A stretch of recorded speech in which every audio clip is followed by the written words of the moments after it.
شاہد صاحب سے میں کوشچن کرنا چاہ رہا ہوں. کر لیں پلیز. شاہد صاحب یہ بتائیے گا کہ جو اس وقت وہاں پر بلوچستان کے اندر کارروائیاں ہو رہی ہیں کس حد تک کامیابیاں حاصل کی جا رہی ہیں اور کیا بنیادی چیلنجز ہیں جو آپ سمجھتے ہیں کہ جن کو فی الفور دور کیا جائے تاکہ جو یہ اس قسم کی شہادتیں ہو رہی ہیں یہ شہادتیں رک سکیں؟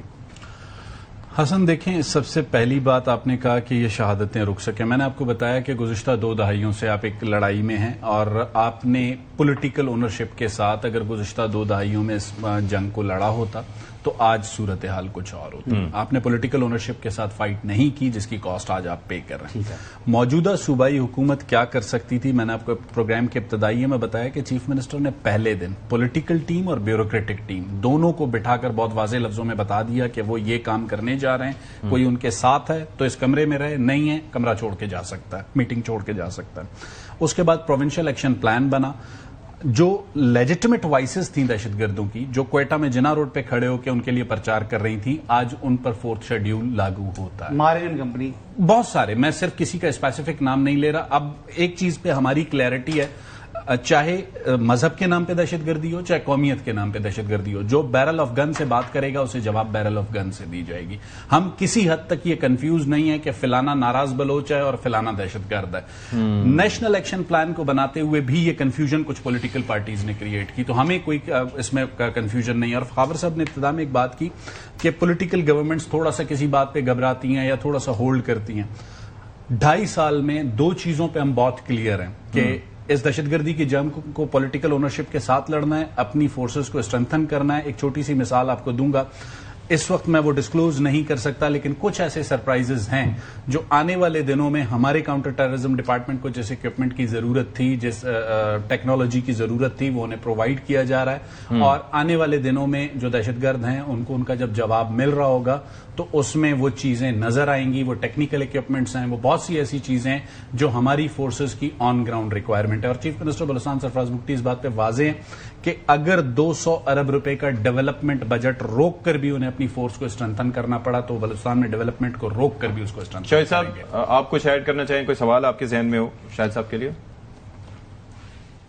نہیں، پہلی بات تو یہ ہے کہ اس وقت جو صورتحال ہے بلوچستان میں، آپ 100 میں سے کتنے فیصد کامیاب ہیں دہشت گردوں کو کچلنے میں، اور اس کے نتائج کیا نکلے ہیں؟ بھائی آپ 2-4 گھنٹے کا ان کا ٹرائل کریں، ان کو اگلے دن پھانسی پر لٹکائیں اور ان کی لاشیں جو ہے چراہوں پر لٹکی نظر آئیں کہ یہ ہیں وہ لوگ جو ہمارے لوگوں پر حملے کر رہے تھے. اپنا جو ان کا انجام ہے وہ دیکھ لیں اور باقی بھی اس سے سبق سیکھیں. اور پھر پورا ملک، پوری قوم اور تمام ادارے جو ہیں وہ پلان کریں کہ یہ اقدامات ہو. صبح میٹنگ کریں کہ شام تک آج کتنے بندے ان کے ختم کیے گئے ہیں کہ نہیں کیے گئے. This must come to an end. یہ آنا چاہیے کہ ریاست پریویل کر رہی ہے، پاکستان کامیاب ہو رہا ہے، بلوچستان فتح یاب ہو رہا ہے، بگٹی گورنمنٹ جو ہے وہ ہیز سکسیڈڈ.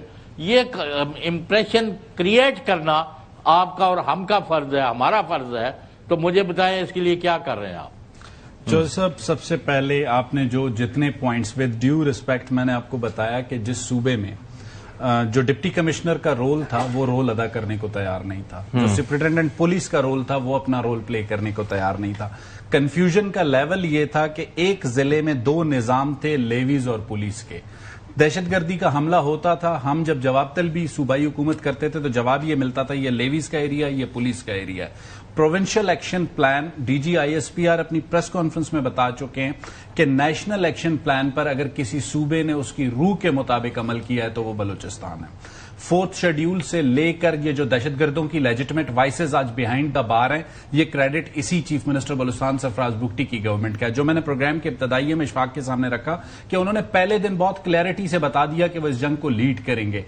آج میں آپ لوگوں کے سامنے 3 لوگوں کے سامنے یہ کہہ رہا ہوں، 2018 سے 18 تک صرف ایک منٹ مجھے دیجیے گا. 2013 میں جب چیف منسٹر ڈاکٹر مالک بنے تو وزیر داخلہ تھے سرفراز بگٹی.